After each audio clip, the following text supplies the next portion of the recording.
Hi, this is the first of a series of videos for the College Credit Plus program. I'm going to be covering in this video some general information about College Credit Plus, how you can be eligible, and just some basics about the program. I'm also going to have videos on what kind of courses you can take through CCP, the steps to participate in College Credit Plus, what happens if you're not successful in your College Credit Plus courses, and then some of the colleges that are available to students at Milford High School. So for this video, just general information about CCP.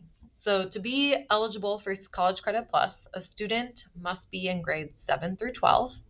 They must be an Ohio resident, and they must be determined college ready by the institution of higher education. So the college or university has every college or university has specific requirements for students. Whether most of them are going to include remediation free on an assessment chosen by the college, which basically means that a student has shown college ready scores on either the ACT or SAT, or that they placed high enough on a school placement exam to take the regular course level, not a remedial course. Most colleges and universities are also going to require an unweighted GPA of 3.0. Some schools require one or the other.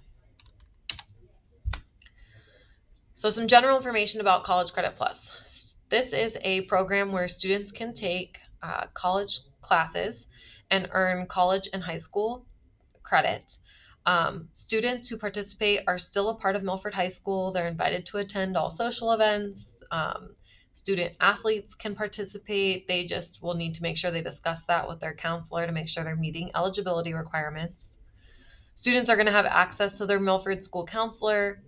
They also have access to a college advisor. The counselor at Milford can help with making sure that classes meet graduation requirements and helping students manage their Milford and College Credit Plus schedules. And then students can use their CCP advisor for any class issues or concerns or professor issues, and also to know when they have to make a withdrawal by or how to change their schedule or anything like that. Help with College Credit Plus textbooks. Their advisor is a good resource. CCP advisor, the one that they get through their college, is a good resource for any of that. Milford does allow students to take both Milford and CCP courses, so you can do part-time at Milford, part-time at CCP. Some students do 7 bells at Milford and then take 1 or 2 CCP classes in the evening or online, asynchronous.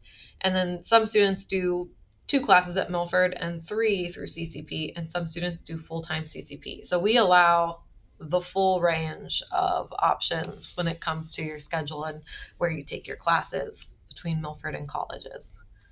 CCP courses are weighted based on the equivalent honors or AP course at the high school. So within that subject area, if we have an honors or AP course, the CCP course will be weighted based on the highest course offered here at the high school. The grades are applied to both your high school and your college transcript. That college transcript and the GPA follow you to post-secondary. So if you get a 3.0 GPA in your CCP courses, that is the GPA you're going to start with in college. If you have a 2.0, that's the GPA you start with in college. So the courses and the GPA follow you to your next to wherever you go to college. Students can take 30 credit hours per school year and up to 120 hours over the high school career or over the 7 through 12.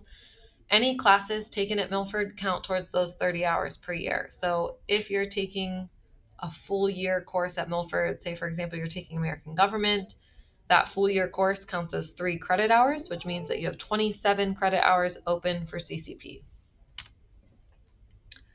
Some of the benefits and risks. Some benefits. You're earning college credit when you pass a course. So you don't have to worry about passing an exam or getting a certain score in an exam. You earn the credit when you pass the course. It does have the potential to reduce time spent in college. So this is not guaranteed. But if you're taking the correct courses like general ed requirements or early major classes, you can reduce the amount of time that you spend in college. It does give you the option to explore college and career pathways that interest you. So if you're not sure about which particular major you're interested in, you can complete the general ed requirements and then take a couple courses in each major to see which one fits with your interest better.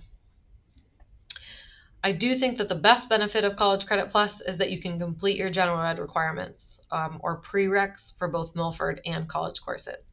So if you're a student who knows I want to be in the business program in college, you can complete those general ed. All students must take English. All students must take, a general science. But you can also take your calculus course because you know that's going to be required for business. So completing those general ed requirements or prereqs is probably the biggest benefit that you could pursue through CCP if you take the correct courses. There are some risks to CCP, and we have seen these in Milford students. So it could have a negative effect on your GPA, both college and high school. So if you withdraw, fail, or fail a course in CCP, that F goes on your high school and your college transcript. So it does impact your GPA. And you take that with you when you go to college. So it doesn't go away. So that is something that could happen to any student who's participating in College Credit Plus. You do have the potential to affect your satisfactory academic progress at a college. The satisfactory academic progress is what's required for things like federal loans and some scholarships. Basically, what they're saying is in order to qualify for this loan, you must be under a certain amount of credit hours for your degree. And so once you get over that number of credit hours, because you have the CCP courses already on your transcript, you would need to submit an appeal every year to make sure that you're still eligible for your loans. And they are allowing that. I'm not saying that students will lose their federal loans, but they will have to submit that appeal every year to make sure that they remain eligible. That's usually when you get up over 150 credit hours. So something to consider. Withdrawal or failure of a course. So withdrawal after the deadline or failure of a course leads to financial responsibility for the course. What this means is if you withdraw after a deadline or fail a CCP course, you and your family are responsible for paying the tuition and the textbook costs for that course. We've had this happen to several families. So just be aware that it could happen, especially withdrawing after deadline. Usually withdrawal deadlines are 14 days into the college semester. So if you don't withdraw before that deadline, then you do have to pay for the CCP course.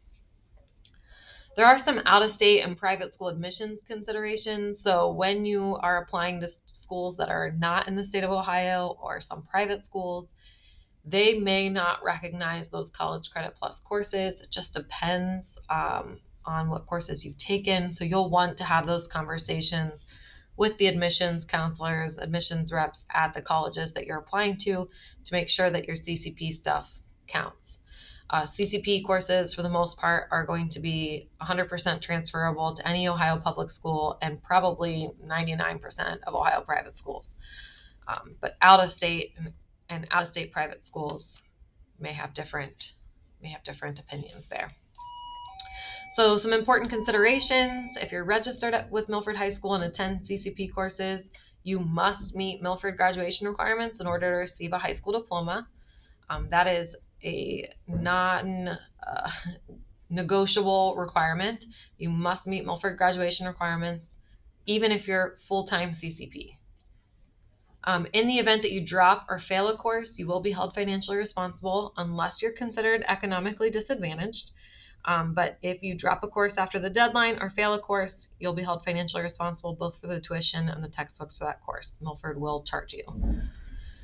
You also must schedule an appointment with your Milford High School counselor. So even if you're going full-time CCP, you still must meet with your high school counselor to review your classes, to review your schedule. We want to make sure that your graduation requirements are being met, and it's important. Graduation and financial responsibility are at stake. So have that meeting no matter what. If you we've talked about this. You're financially responsible for tuition and fees for courses extending above the 30 hours per year limit. So there is that 30 hours per year limit. If you're taking a Milford course, that's a full year, that's 3 credit hours, so you'd have 27 hours available. But say you're taking 28 total hours and you register for a 3 credit hour course that takes you over 31, you are responsible for paying the full 3 credit hours. So it's not just that 1 hour that's over 30. Any course that takes you over 30, you're responsible for the full course, tuition, and textbooks must be paid by the family at that point. Unreconciled tuition balances, so if you have gotten charged either for withdrawal, over 30 hours, failures, anything that's unreconciled on your student fees for CCP may prevent you from enrolling in future CCP courses. So please be aware that that's a possibility as well. So that's the general information. You can watch some of the other videos for things like which courses can you take through CCP and the steps to participating. But thanks for watching the general info.